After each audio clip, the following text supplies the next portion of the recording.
be able to be armed. We will take all weapons.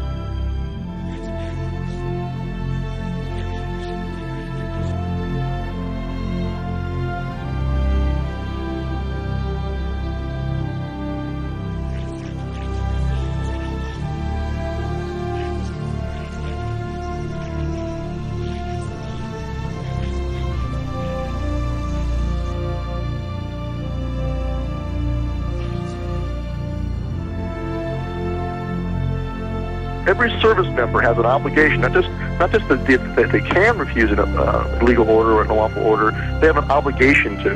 They have to. And so they have to make a decision for themselves where that line is.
That anyone can understand why these people, after 6 days, are still in this filthy, miserable convention center. Why are they still here? There's the freeway here. I tell you what I would have done, what I would still do, I would say, let them walk out of here. Let them walk away from the filth. Let them walk away from the devastation. Let them walk away from the dead bodies in here. Let them walk out of there because I'm standing right above that convention center. And what they've done is they've locked them in there. The government said, you go here and you'll get help. Or you go in that Superdome and you'll get help. And they didn't get help.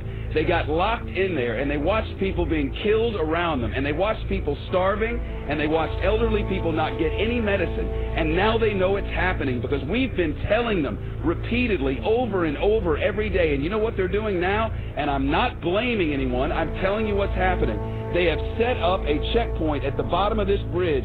This is the bridge that takes you from New Orleans over into Gretna, from Orleans Parish into Jefferson's Parish. It's the only way out. It's the connection to the rest of the world. And they've set up a checkpoint, and anyone who walks up out of that city now is turned around. You are not allowed to go to Gretna, Louisiana from New Orleans, Louisiana. Over there, there's hope. Over there, there's electricity. Over there, there's food and water. But you cannot go from there to there. I think the government will not allow you to do it. It's a fact.